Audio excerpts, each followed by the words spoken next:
In the shadowed heart of 9th century Rome, a grotesque spectacle unfolded, one that would haunt history with its macabre absurdity. A pope, long dead, was exhumed from his grave, dressed in sacred vestments, and dragged before a court of the living to answer for crimes he could no longer defend. This is the story of Pope Formosus, the Cadaver Synod, and a city teetering on the edge of chaos. Don't miss the chilling tale of the Cadaver Synod. Like, share, and subscribe to uncover more thrilling historical mysteries. The year was 891, and Rome was a city of whispers and daggers.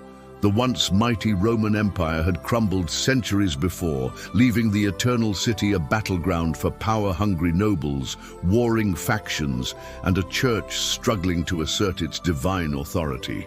Into this cauldron of ambition stepped Formosus, a man whose name meant beautiful, but whose fate would be anything but. Formosus was no ordinary cleric.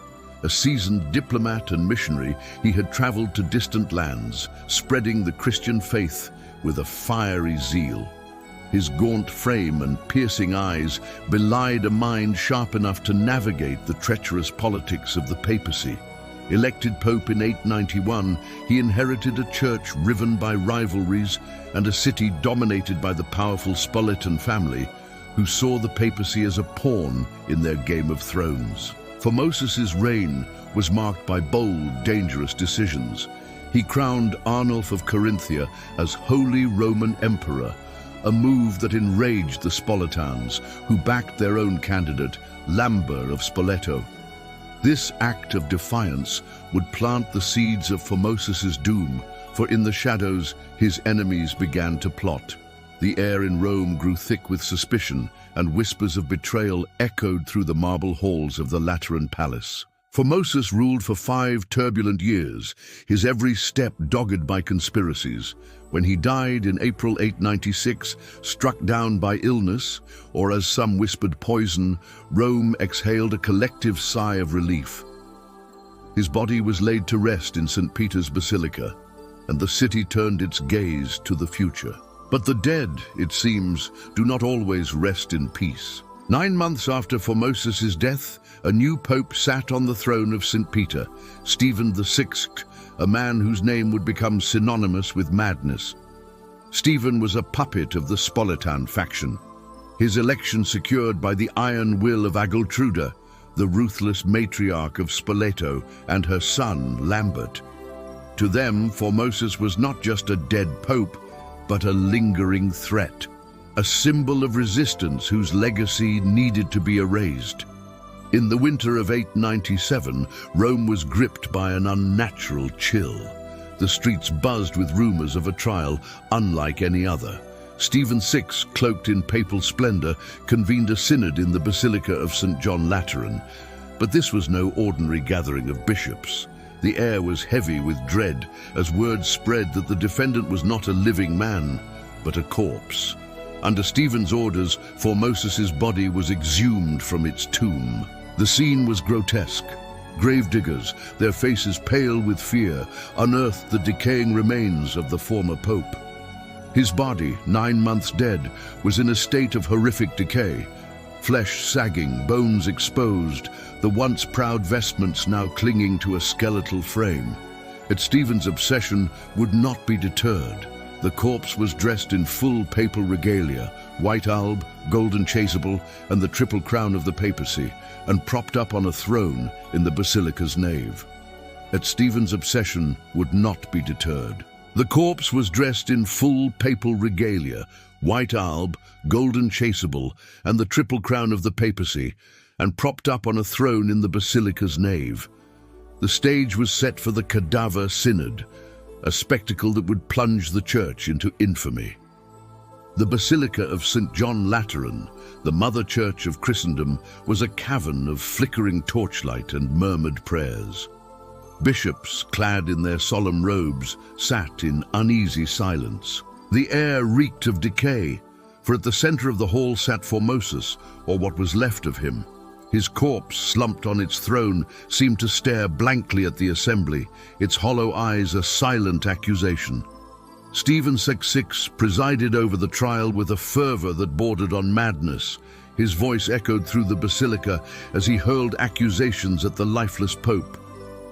"Formosus, you stand accused of perjury, of usurping the papacy, of holding multiple bishoprics in violation of sacred law," he thundered. A young deacon, trembling with fear, was appointed to defend Formosus, but his voice faltered under Stephen's glare. The corpse, of course, offered no reply.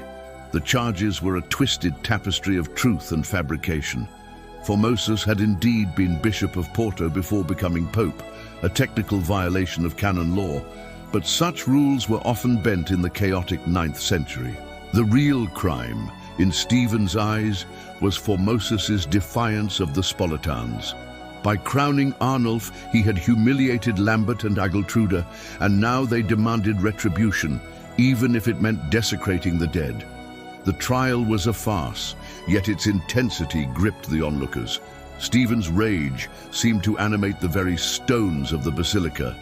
He screamed at the corpse, demanding answers, as if expecting Formosus to rise and confess. The bishops, torn between fear and disgust, shifted uneasily in their seats. Outside, the people of Rome gathered, their whispers growing into a chorus of unease. Was this justice or blasphemy? As the trial reached its climax, Stephen delivered his verdict. "Guilty!" he declared, his voice a chilling crescendo. The sentence was immediate and brutal. Formosus's papacy was declared null and void. His acts, including the coronation of Arnulf, were annulled. The corpse was stripped of its vestments, the 3 fingers used for papal blessings were hacked off, and the body was dragged from the basilica. The streets of Rome became a stage for horror. Formosus's mutilated corpse was paraded through the city, a grim trophy of Stephen's vengeance. The mob, torn between awe and revulsion, followed the procession to the banks of the Tiber River. There, under Stephen's watchful eye, the body was cast into the muddy waters, disappearing beneath the surface like a forgotten sin. But the Tiber, it seemed, would not accept such a sacrilege. Days later, rumors spread that Formosus's body had washed ashore, miraculously intact. Fishermen claimed to have seen it, their voices trembling as they spoke of a corpse that refused to sink. The people of Rome, already uneasy, saw this as a sign of divine displeasure. Whispers of miracles grew. Some said the body had glowed with a holy light, others that it had spoken prophecies of doom. The city descended into chaos. Riots erupted as the common folk, outraged by the desecration of a pope, turned against Stephen VI. His allies abandoned him, and the Spolitan grip on Rome began to slip. In August 897, just months after the Cadaver Synod, Stephen was deposed, imprisoned, and strangled in his cell, a fittingly grim end for a man who had defiled the dead. The Cadaver Synod did not mark the end of Formosus's story.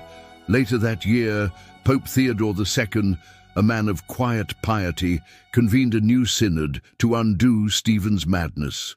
Formosus's body, recovered from the Tiber, was reburied in St. Peter's Basilica with full honors.